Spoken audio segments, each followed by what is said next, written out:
meant to play the thing that says, let's check in with our football guy, Scott, but I forgot to do it.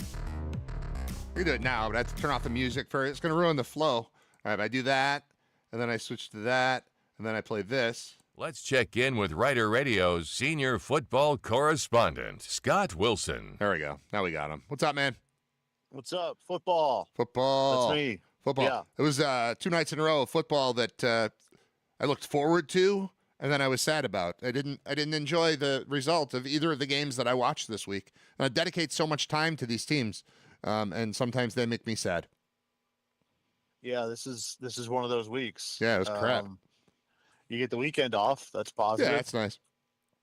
But yeah, not good for either one. Yeah, I liked a lot of things. I enjoyed the game. Like, I can detach myself as much as I'm a fan. I can detach myself and say, this is fun. Like, as just a fan of football, seeing Houston's defense taking on this, the MVP and beating him up. It's like, it was cool. And then watching him try to fight through it, it felt like it was like a slugfest type of thing that I enjoyed. But the whole time I was picturing the result being a positive one, so we could all just say, like, I was already ready to have the conversation about, yeah, but they won, and it was fun to fight through it, and it was adversity, and I was ready for all that, and then they didn't score at the end, and then that part goes away, and then like all the notes I took on the game kind of become useless.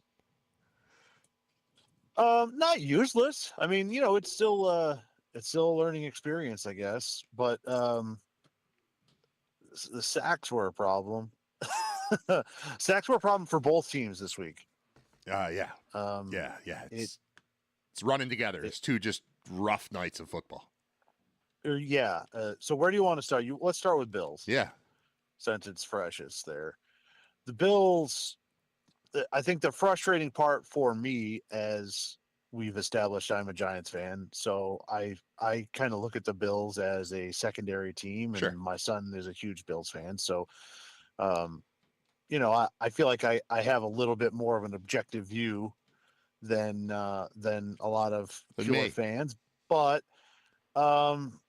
it's really frustrating when a team like they're having trouble blocking the pass rush.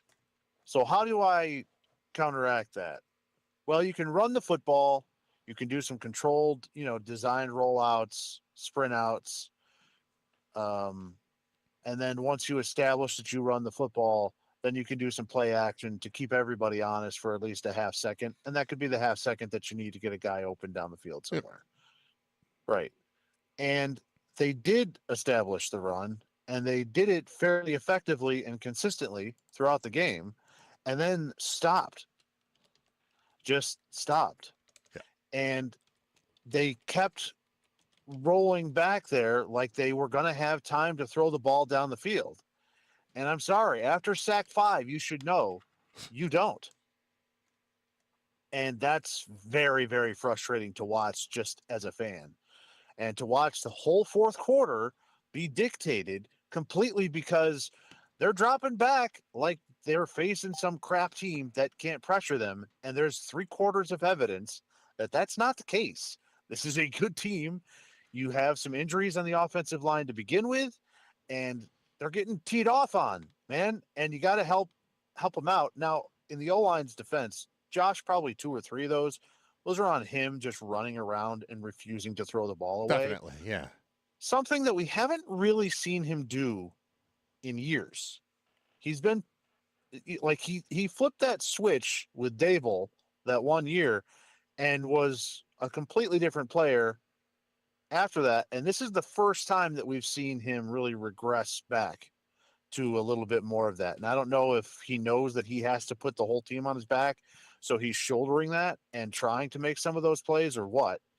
I would assume that that's it, that he feels the pressure, that he knows the defense isn't good, and that he doesn't have weapons, so he's going to have to buy time to get some of the plays that they need to survive. And in the process, he's needlessly taking losses of 10, 15 yards that he doesn't have to. But again, he's not getting any help in the play calling department. Like, just run the football. Or if you want to throw the ball, it's got to come out in a second and a half to 2 seconds. Anything beyond that is a problem. And it's got to be something that's designed to get it out. Those swing passes, very effective. Very effective. They were fine. And those are basically extended handoffs. Yep. That's another element of the run game that you can use. And it went away. It just disappears. And this isn't the first game that's happened where all of a sudden James Cook is gone. And you're sitting there wondering, why? Why? That's not only do I want him to get the ball because he's one of the best players on offense, but it also is helping. It would help the problem that we're dealing with right now. And they just didn't do it. And that's tough. I'll give the defense credit. They were much better in the second half. They were able to settle back down, but you can't just have a half where you suck. They were terrible. That's Davis Mills, dude. Like, what are we talking about? They're ripping off a good part of that first half. They were ripping off runs at 10 yards a carry. Yeah. While he started what are one of we 8. Talking about? He started 1 of 8. They were still And fine. it didn't matter. No, they were fine. Yes. It I don't know, man. And it's something that we've talked about since day one. And it's something that you probably, I know that you've said before that you don't mind me texting you during the games, but I felt bad because I felt annoying at one point last night because I'll just text you 27. Yeah. Because when Trey White is on the field, the ball went to his guy every single time. And especially in the fourth quarter when he had to come in, Benford got banged up and they had to move some guys around. In the fourth quarter, the one time that they didn't, they came up short on the 3rd and 6, and that gave the Bills the ball back with 3 minutes left. They threw it to somebody else's guy, and it was an immediate tackle, and it was a 3-yard gain and a punt. Every other throw had gone to 27, and it was wide open, and it had been like that the whole game. Yeah. I don't have a solution for that is the problem. Like, I don't have – it's not, they got to get him off the field because I need – blank to take his spot because it's going to be better. I mean, I think they're putting the best they've got out there, and that's the best they've got in that spot, right? It's not Trey White's fault. Yeah. It's not Trey White's fault that his time has come and the team continues to force him out onto the field. Right. He's doing the best he can. It's not like he's not playing hard or he's distracted or he's not, any of that nonsense. That's not it at all. It's just, the time comes for everybody. Yeah. And his time has come. This time came and 3 years ago. Unfortunately, it's on the field. They got to figure out some other way. They got to, I know you said there's no one else I want in, there's no one else I'm clamoring to see. Yeah. Figured out, right? Jamarcus Ingram was a scratch. Yeah, that's right. And I got to start thinking like, well, why? What, like, is he really like, I know at least Ingram can move. I've seen him return 2 interceptions for touchdowns. Like, the guy can come in and play. He's not bad. And it's not a total liability when he's on the field. So, I mean, I don't know. Maybe in practice they're seeing that there is no difference between Ingram and White. And if they're even, then you'll take the experience. But right. It's brutal to watch. He walks on the field and you know where the ball's going and you can't do anything about it. Yeah. I don't have a ton of questions to ask about this. Like, I put all I had into watching it and writing things down and talking about it for the last hour and sleeping and dreaming about it. And I guess the thing that's disheartening to me, and this will connect to Wednesday night too, is I went into a game thinking about a championship. And I came out of a game, in UB's case, knowing there's no championship. And in Buffalo's case, thinking, I was just trying to make it easy. I was just trying to make it a home thing. I still had the 1 seed in my head. And I had a very rational attack and approach to getting there. It was going to be, you're half a game behind New England. You're going to play them. You're going to beat them. They're going to lose to Baltimore. You're going to win the rest of your games. You're going to be the 1 seed. You need somebody, maybe Kansas City, to help you with Indy or something. But the path was there, and the path has become incredibly cluttered and incredibly difficult and seemingly, at least today, insurmountable to get to that 1 seed. Doesn't mean they don't go to the playoffs. Doesn't mean they can't win the Super Bowl. None of that is there. But I like the nice, easy version of playing 2 games and both of them being home and closing this stadium with an AFC championship game and moving on. And it's tough to picture that this morning. That's kind of where I am on it. I'm okay. I'll be good by tomorrow, probably. But this morning, I like the easy path. And now that the road is closed, like I'm just trying to get right over there and the road just closed. And now I can still get there, but it's going to take a lot of work. It's going to take extra time. It's going to take energy. It's going to cost me money. I hate it, but it's still there. And I'll remember that at some point in the near future. It's just not this morning. Well, let me ask you this. All Are right. you still sure they're going to the playoffs? Am I sure they're going to the playoffs? Well, no, I'm not sure of anything. I'm not sure that I'm going to be alive tomorrow. Don't get existential. with There's me. no part of me that thinks that they will miss the playoffs. So sure, I'm not going to say yes, I'm sure, but no part of me has considered that they might sit out in January. Okay. All right. So what about you? It's not a total panic situation. It's definitely not a panic situation. 7-4. If you asked me before the season, 7-4, I'd be like, all right. It's not the best. I'd like 9-2, but 7-4 is fine. It's totally fine. Okay. All right. I don't have in front of me who they have left on their schedule here, but I know that, like you said, they're playing the Patriots again, right? Yeah, looking forward to that. All right. So that's Eagles. a potential 5. Okay. Well, Steelers. there's 6. And I think they probably Colts. can beat the Steelers. They got the Colts still left, right? I think so. So now we're at 7. Standings. You see where I'm going? No. Like this thing can get off kilter real quick. All right, now here's the schedule. Here's you're the talking schedule. 8 with the Steelers if they're Colts. able to do something to you. No Colts. No Colts. Okay. All right, no Colts. Steelers, Bengals, at Steelers, home Bengals, at Patriots, at Browns, home Eagles, home Jets. All right. So you've got Eagles and Patriots. Joe Burrow Bengals? Probably. That's the target date is 12/7 for Bengals for Burrow to return to the Bengals. So, I mean, is that a given? I don't know if that's a given. So now you're looking at 7 losses, 10-7. 10-7 going to get you in? Yes. Okay. I think so. All right. I was about to look at standings, and then I had to look at schedule because I needed to find out who they were playing. But I'm going to look at playoff standings right now. Because you got the Chiefs at 5-5, and now Houston's at 6-5. Jacksonville's at 6-4. All right. So right now, Denver and New England have 9 wins. Let's just look at wins, okay? Denver and New England have 9 of them. Colts have 8. Chargers and Bills have 7. Steelers have 6. And then wild card wise, in addition to, Chargers and Bills are still 7, but also with 6 are Jacksonville and Houston.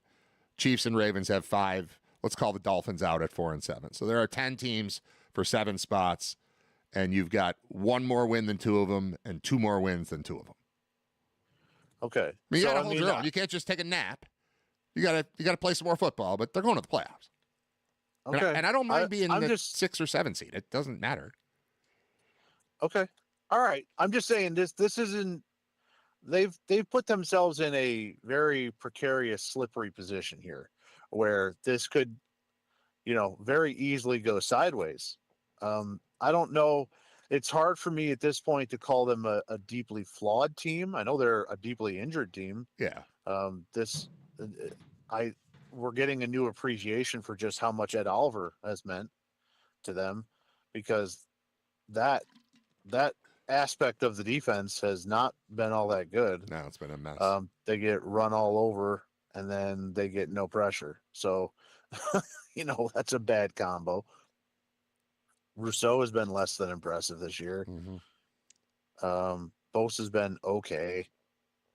He's made a play here or there. I've liked him, but he's supposed to just be an extra part, and they don't have the base of it working. Right. I mean, I like him. I'm glad he's here. He's done well. He's been a force in moments, but that's all I expected out of him. Best case scenario, the rest of the D-line was supposed to function better around him, and a lot of that's injury. But yeah, it's not working. Linebackers have been banged up. Yep. Safeties kind of been banged up. I know Rapp's out for the year. I don't know if that's good or No, bad. I'm fine. I'm fine with that. But, I've had Bishop has been impressive. I've liked Bishop a lot lately, and I think he's rounding into form. And I think Poyer is starting to look like a football player again. Like I think I'm okay actually at safety, and at corner for the most part I'm okay. Aside from the Trey White problem that we discussed right off the bat, I think they're all right there. It's just up front they're getting pounded. Benford and Hairston have both been injured, and banged up. Everyone's hurt. Everyone's hurt. So is the slot, really. What's his Taron name Johnson. there? Taron Johnson's been hurt and banged up in the slot as well. And it's another thing yesterday that the Bills had a problem with. They got to wrap up. They had 2 or 3 times where it was short yardage situations and they played it perfectly, and they had 2 or 3 guys in the backfield and it was going to be 4th down, and then nobody wraps up and the guy just rolls forward for 4 yards and a 1st down, and it's like, what the hell is going on? Yeah. You had this guy wrap up, and if you can't wrap up because the guy's big, go low and wrap up the legs and go low and take him out at the knees. So it was overall a very frustrating game. That's as frustrated as I've seen Josh Allen, especially after the 4th and 1 in the earlier part of the 4th quarter. Can we talk about that? I mean, obviously, I watch more football with you, or talk about football more with you both than anyone else. And if there's one thing upon which we agree, it's that if you need 3 feet to gain a 1st down, you probably shouldn't go 15 feet backwards and then try to gain 18 feet to get the 3 feet, right?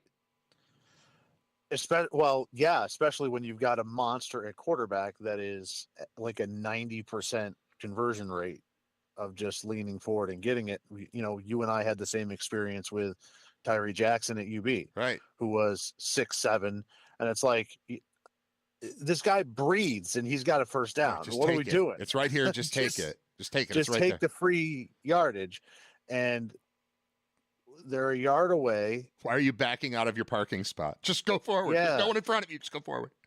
And they're choosing to take the ball 4 or 5 yards away from the line. So now they're making it 4th and 6. And I don't know why. If that's Trubisky at quarterback, fine. I get it. If that's a regular sized person at quarterback, or Justin Fields or somebody like that, that's less diminutive and physical than Josh Allen, sure, take it away. The only reason I could think of is his hand is seriously injured. He has told the coaches that, and they're protecting him because if they get in a scrum, he's probably going to fumble the ball because he can't hold it as tight. Okay. I saw no sign of that. And I think that the conclusion is when Amazon shows him on the sidelines and he turns to Trubisky and goes, dude, what are we doing? Yeah. That to me seems like, all right, so none of those other things that I mentioned have happened and he's pissed. Like, bro, I'm right there. What's going on? Why are we taking the ball back all the way to hand off against a team that we're having trouble blocking, and they know that we only need the yard and everybody's going to be coming downhill anyway. Yeah. So let's give them 2 seconds to come at us. Well, we're coming from back there instead of right here. We're already right here. If here's how I would approach short yardage with Josh, and this is 1 yard and in. If I'm not quarterback sneaking, it's got to be a pass. Because the best option for me running the football is the quarterback sneak to get that half yard and move the sticks. So if he's going to take that back and you're going to say, we're going to suck everybody up and we're going to have the tight end wide open, popped open for a touchdown or the back in the Gabe Davis. Right. Yeah. Anything. Right. That's fine. But I can't take the ball out to run it. If I'm going to run it, I'm going to put it with the guy that's the most consistent to get 1 yard. That's Josh Allen. He's already there. Yeah. He's already there. Yeah, that was insane. I don't know. How about the little hook and lateral? That was cool. That was fun. That was very cool. Why don't we see that once a game from every team in football? It's such a perfect, easily executable play, and it catches everyone by surprise. And I guess if you did it once a game, it wouldn't. But I don't know, man. Like, it's so... It always works. It always works. Doesn't always work to the extent that it did yesterday, but it always works. We should see it more.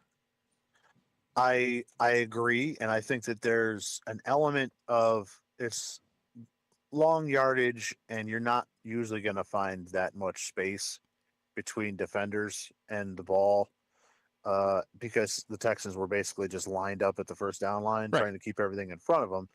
So in the process, it kind of allows for some of that more than usual. But I'm with you. It's just an option play down the field. It's great. The guy that I know you and I are endlessly intrigued with, I'm forgetting his name, Kevin Kelly, maybe something like that. Oh, yeah. From he the original no punt guy, right? The punt guy, the no punt guy from Arkansas High School. Yeah. No punt, no field goals, no kickoffs. He onside kicked every time, no matter the score. It was no punting, going for it on fourth down every time. No extra points, going for 2-point conversions every time. Right, just push it. Push every opportunity. Push. And he won state championships and whatever. And I remember him, they did a profile on Real Sports on him. And they asked him, you're kind of on the leading edge. What do you think is the next step? And this is years ago. And I remember him saying, I think approaching down the field action with a rugby pitch is going to be the next step. I just don't know how that's going to work yet. So it's basically throwing it downfield and then having it set up so that there's an option pitch off of that. It's difficult to do. It draws attention, but it's basically the hook and lateral. So, which is basically the counter tray that was the play that made Thurman Thomas an NFL MVP. It was all action to the right, one step to the right. Now we go left. Just get the defense going the wrong way and then switch it on them quickly. I mean, it's cutting on a dime, but more effectively because you're using a separate player.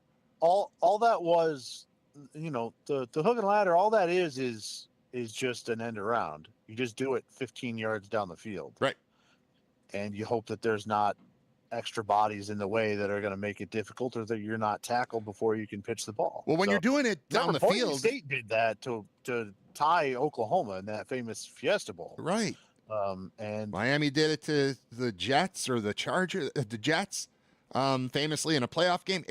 Right. It's the thing is though, it's a reverse, but you don't have to do it. Like, you can opt out of it and just keep the ball if it doesn't present itself. But it seems to present itself quite often. I very rarely see a play where I think, oh, he wanted to pitch it, but he decided not to. Like, it happens. Those opportunities are there. It's such a cool play to see. I just wish we saw it more. But maybe if we see it more, then it wouldn't be as cool. We remember we saw it in that famous Chiefs Bills game. Remember, what's his name pitched it back, and I got called back for lining up offsides. Yes, Kelsey pitched it back to somebody else, and I don't know if it was Hardman or the guy that came from the Giants, Kadarius Toney, wasn't it?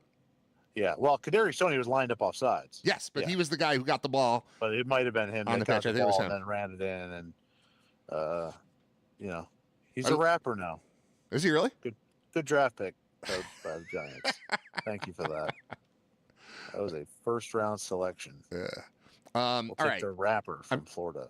Well, that's all he's doing? Just rapping? No football? No football. Because you can rap and play football. Stevie Johnson did that very effectively on both. No, see, the problem is that he couldn't play football. He was terrible. Yeah. He was awful. First round pick. Let's see. Legal issues. Yeah. Professional career. Onside. Yeah. He did have the punt return in the Super Bowl. Uh-huh. That's basically the only play he ever made. I'm looking for his. I was going to try to play his rap music. I don't have any. Strangled a woman in January. Sounds about right. Yep. He came out. He got out of jail right away just for $50,000. That was easy. No big deal. You can choke whoever you want. He got $50,000. February 6th, he was arrested in Georgia on one count of aggravated assault and one count of obstructing 911 calls. I didn't know that was a thing. He had allegedly strangled a woman in Georgia in January. A warrant was issued for his arrest.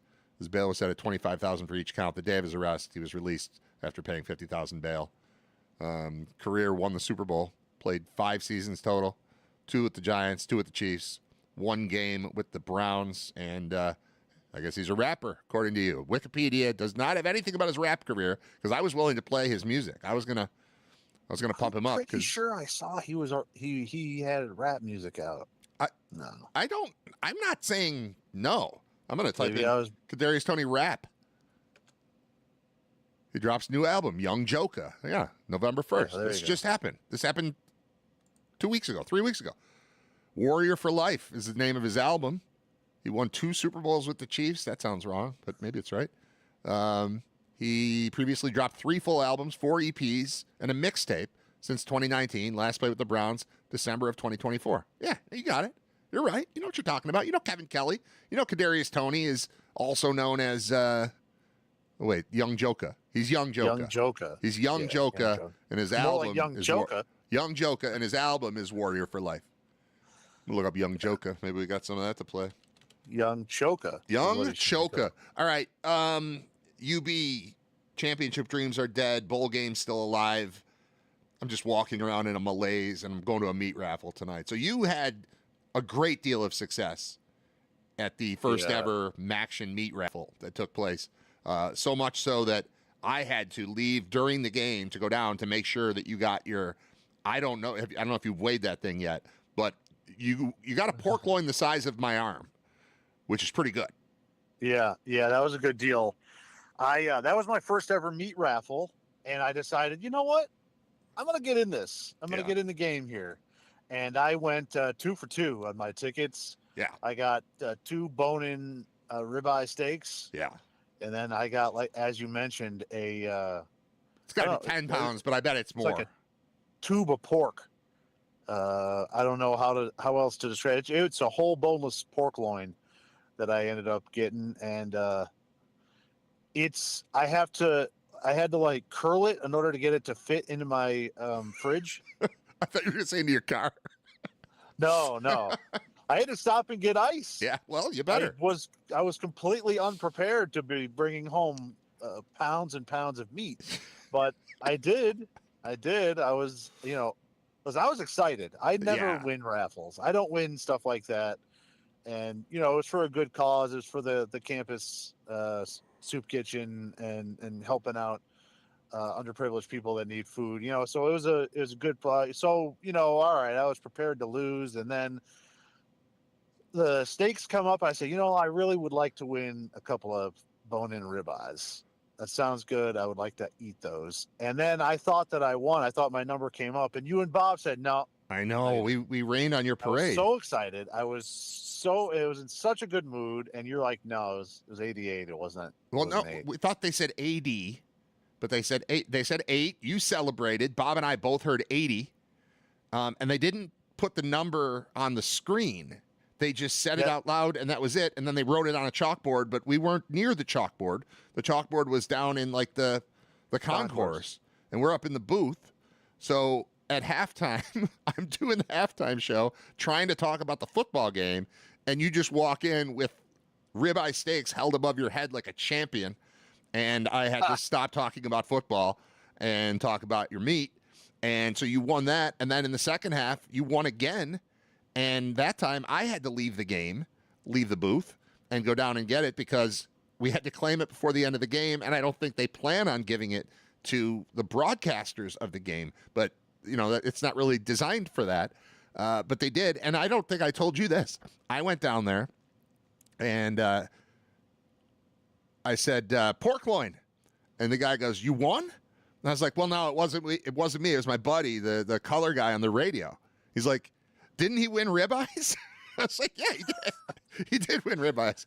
So then he gave me the massive pork loin, and yeah, we brought that up and just put it in the booth, and then watched the Bulls lose and watch Detroit crumble. And there's still a bowl game as a possibility, but I don't know. I hope I hope they have a good week of practice. I hope their attitude is better than mine, and mine will be better by next Friday when they play the day after Thanksgiving against Ohio. But man, what a disappointment! What a disappointment for this group. I think there's just so much talent on this team, and I think there's a good coaching staff in place, and I think they've got it right, but didn't quite nail it this year. And 6-6 is now the best possible option, and maybe there's a bowl game in the works, but as of right now, I'm not setting aside any days off or like plans to travel, because I'm not feeling it. And honestly, it's so stupid because it has nothing to do with me. If the Bills had won yesterday, I would feel like the Bulls are going to go to a bowl game. So like that just tells you how nuts I am.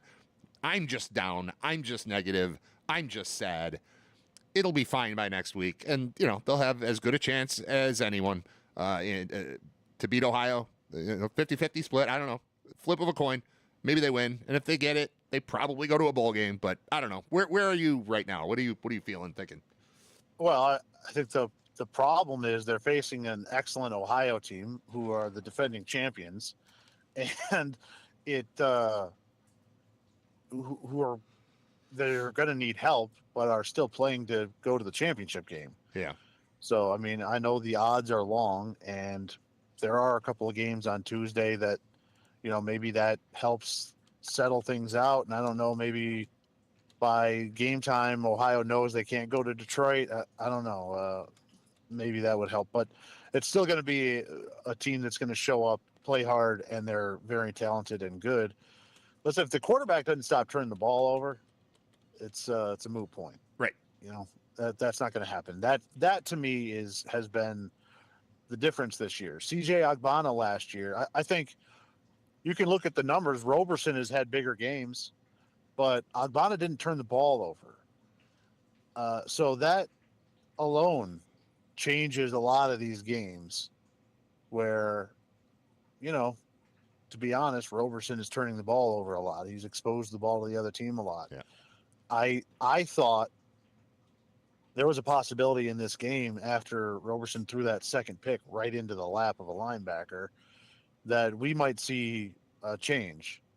Now, I think they stuck it out with him, and I think you see kind of where the coaches are and the difficulty in taking him out, because after he threw that pick, he went 3 straight drives where they scored a touchdown, and they just marched up and down the field on one of the best defenses in the conference. And you're like, oh, all right, well, he's back on track.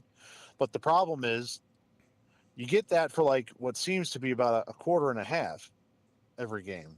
And then the rest of the time it's darkness, and they've still been competitive and winning games despite the offense just kind of turning off for long stretches of the game. And that's where the frustration comes. If there's more consistency there and less turnovers on the offensive side of the ball, I think that we're still talking about the Bulls going to Detroit this week. Yeah. But that's hasn't been what has happened. Well, even the success relied so much on a series of miraculous catches. I don't know that I've seen that many spectacular wide receiver plays in a football game in my lifetime. They made a whole Sports Center top 10 out of the catches in that game, and I think 8 of them were UB and 2 were Miami, or maybe 7 and 3, something like that. But McMillan was unbelievable. Gathings was unbelievable. Snow was unbelievable. Morrow made one that was unbelievable that doesn't even get on the list because he was just barely out of bounds, but it was a ridiculous diving one-handed Superman catch. That's what it took for success. Without miraculous catches, I think we're probably talking about a bunch more 3 and outs. Yeah, I hear you. And they haven't been able to figure out running the football this year. And I don't know if that's, I think they're going to have to reflect and determine if that's scheme, if that's just some of the injuries that have happened and the shuffling that's gone on the offensive line, and, inexperience at certain positions, talent deficiencies at certain positions there, or if it was the running back or what. Because I mean, we've seen LJ run for 1,000 yards, but he's been banged up this year. We talked about him being a warrior, where he's like, his arm is hanging down, and you're like, wow, he's done for the year. And 2 plays later, he's in running for a touchdown. Right. You're like, well, okay. We saw less of LJ in this last game. We saw a lot more of Shelton, and they passed a lot more. And I think Shelton is probably, of the top running backs, probably the best pass blocker. I know LJ can pass block as well, but for somebody that's been dealing with shoulder injuries and stuff like upper body injuries, that's a tough ask to have him go in there, and get beat up in the passing game if he's already not healthy. So we saw a lot more Shelton. I think the best runner of the football this season consistently has been Sperling, and he's been the one that we've seen the least. So, I haven't really seen Shelton be able to break out and get loose like I have with Lamar. But again, you balance that out by saying, well, if we're going to pass, and they had, and then we got in the second half where they were in the deficit where they had to, Shelton is their best option between health and ability of pass blocking to have in there at the time. So it's tough. It's tough. There's going to be a lot of questions, and every team is different. Last year's team, I don't think was as talented as this year's team. Yet they got 9 wins, and they got the bounces, and they got the turnovers on defense, and didn't turn the ball over in offense. And this year, I think they're a little bit more talented, but they haven't been able to generate as many turnovers on defense. And then that's coupled on the other side with way more turnovers on offense. And it's a recipe for 5 teams and 6 that you for 5 and 6 teams that you probably should have defeated, hanging around in games, if not beating you, like Akron, or being in games that should be close down to the wire and are not, because you've handed the other team 2 touchdowns, or leading by 18 in the second half and not winning against Troy. Yeah, that Troy game right now is really looming large. Yep. And like we say, if the Bulls go 2-2 in non-conference play, which is pretty well set up, credit to the program and the athletics department. They do a great job scheduling for a group of 5 team, which is, all right, you got one big game, you got your FCS, and then for the most part, these have been group of 5 games for the Bulls where they've been able to get 2-2, and they were set up again this year to go 2-2, if not 3-1. They did lose at the buzzer to an 8-win UConn team. The Troy game looms large because now we're not having any of these discussions. Everything is fine. They're definitely going to a bowl game, and this last game just becomes, can we beat Ohio because we hate their face? I will say this: it's nice to be in. It doesn't feel great right now, but it's nice to be in a position where bowl game is the expectation. And that's really where we are now with UB. This would be, if they can get to 6, would be, I think, 7 of the last 9 years where the Bulls are bowl eligible. And, prior to this stretch, bowls were few and far between. So the program has been elevated to that point, but it makes it hurt more when when the season doesn't work out. Right. And, I want to give credit. First of all, Miami, we talked about it. Miami's a really good team. That's an excellent team. And I want to give credit to Chuck Martin on Miami. And this has nothing, I'm not trying to draw any comparisons to the Bulls and their quarterback situation. I just want to say, I think it took balls to be on the road and have a quarterback, your backup quarterback, who is now your starter, playing for he's played in 3 games this year. It's not like he's just nobody, and they were not competitive and not really all that good against Toledo, but the other games that he has played, they've been fine.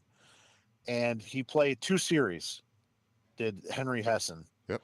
And he just said, 3 and out, you're done. You're done. I'm giving this redshirt freshman who has played 3 plays or 5 plays total in his career, I'm going to give him the reins, and I'm going to see what he's got.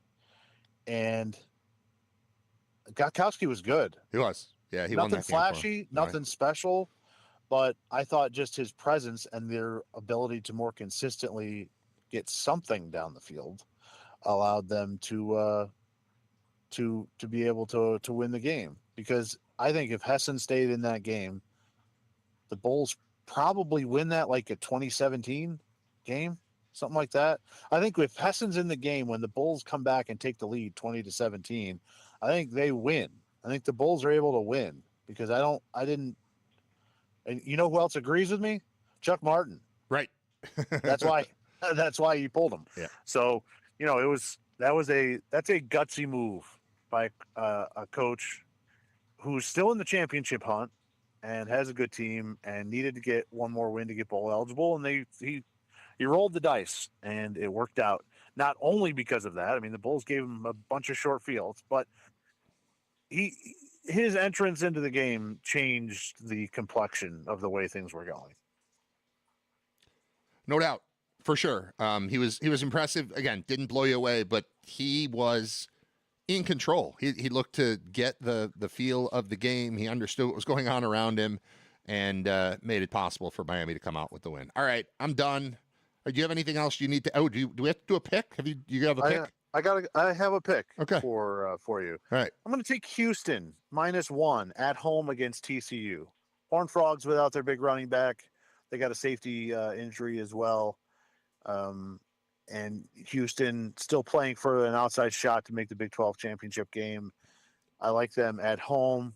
Willie Fritz doing a good job. This kind of his second season, but they're having a breakout year. They're top 25 material. So I'm going to take the Cougars. Only got to win by 1. And I'll take it. There's also a couple of smaller school games this week that are important. Lehigh Lafayette, most played rivalry in college football. This is their 161st meeting, and there's actually a lot on the line. They're both in the top 25, I believe, in the FCS, so they're battling it out for the playoffs. And again, 161 years of hating each other, and that one, that's you can look no further than Pete Lembo. He's got some familiarity. He was the old head coach at Lehigh. He knows that rivalry well. That's a big one. That's an important game. Also, Montana versus Montana State. I think they have if not a top 5 name for their rivalry, and it's an important game. They're both very good this year. I think that probably should have been where game day went this week. Their rivalry game against each other is the Brawl of the Wild. Ooh, that's good. That's real good. And that's an excellent rivalry. It's better than Egg Bowl. It is better than Egg Bowl. It is. I agree. It's not the flagship cup, but it is a good name. Yeah, it's good. And Brawl of the Wild is this weekend. I don't know if it's going to be on regular TV or if it's going to be a plus game, ESPN Plus, but that's fun. It's always going to be cold. There's usually some weather involved in that makes it fun, and both teams are very good. So a couple of extra games that if you're bored by some of the games this week, a lot of SEC teams are this is their week before the big rivalry week. So they've got a lot of cupcakes in there. There's a lot of, Samford's Eastern Illinois floating around so that teams can have the cupcake before the Iron Bowl, stuff like that. So if you're bored and so inclined and can find them on your TV, those are some other smaller school games that are fun. Brawl of the Wild. Love it. All right. Hey, we're going to take a week off from live shows. I'm going to do something. I'll put something up, but that means I'm not going to talk to you on this. I'll talk to you. We'll record a UB podcast. We'll talk to you on the broadcast Friday. Well, what do you suggest? Calling in. I'm going to call. You can call in. It's the same number. It's the same number you call all the time. It's just we won't do a show. I'll talk to you. Oh, I'll talk to you. I'm just not going to be sitting in this chair with the light pointed at me and stuff. This is the only thing good in my life. I need this. No, you have 2 ribeyes and 15 plus pounds of pork that you got curled up in a fridge or freezer somewhere. Did you go fridge or freezer on the pork? I went fridge because I'm looking. What I'm going to do is I'm going to take a good chunk of it and do some chops, cut some chops out. Makes sense. And then I'm going to take the one end and I'm going to do boneless ribs in a crock pot. Okay.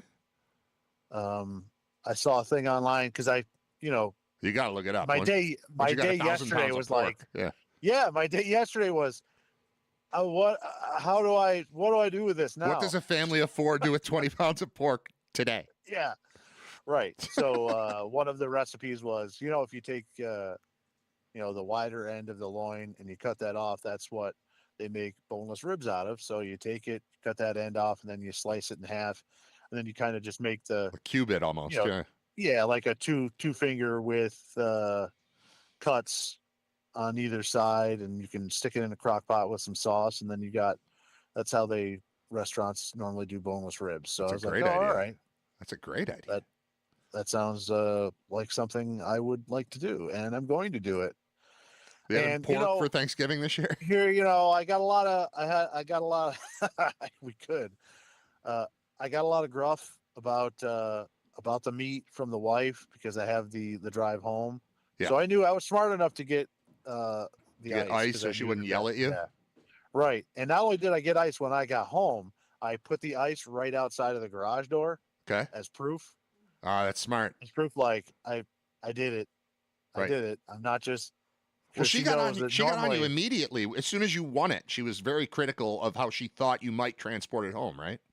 Right. Yeah. It was, as long as it's still cold, that's fine. I'm like, oh God. All right. So now I got to stop and get ice. Yeah.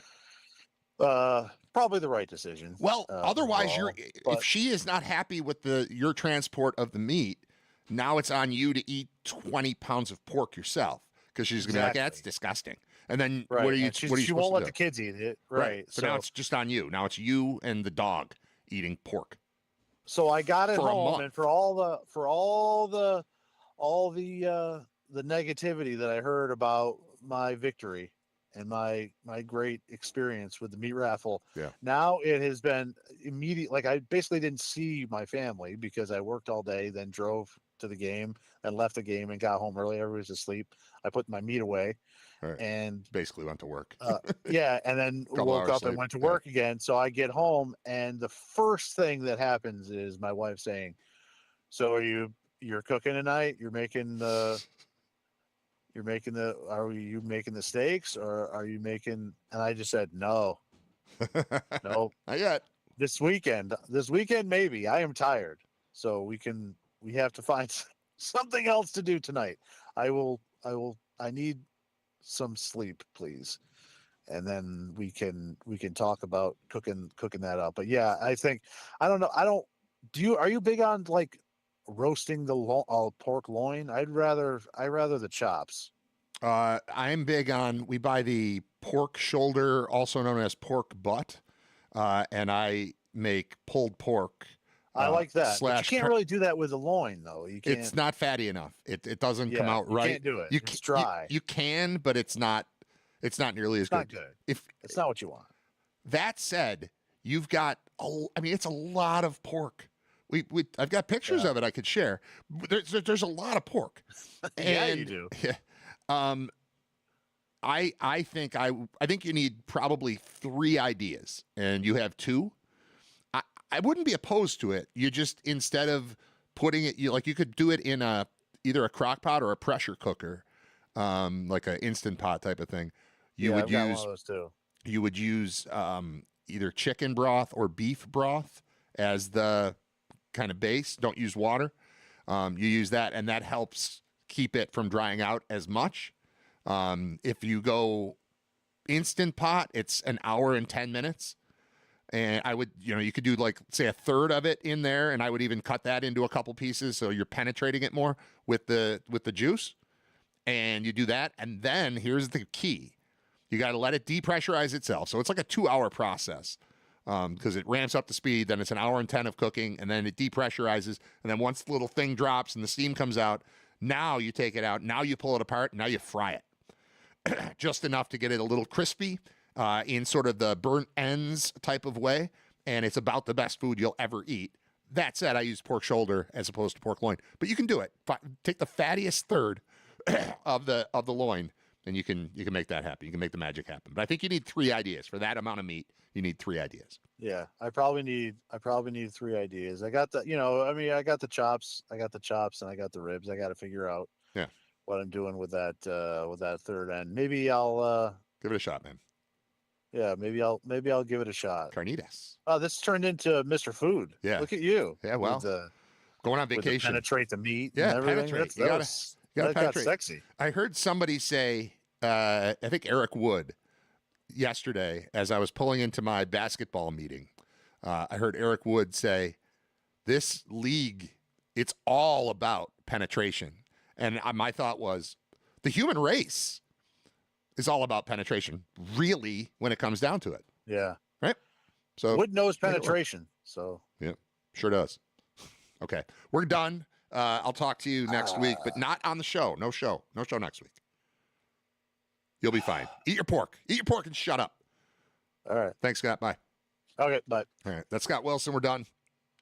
I'm Brad Ryder. Thanks for listening to RITER Radio. What are you doing for lunch? I don't know. I have a turkey sandwich. We're gonna go around the corner. I think you should come with us. This is a great place. Okay. We brought you a shirt. You get out of here? Will you get out of here? Will you? Now, will you go to lunch? Go to lunch. Will you go to lunch?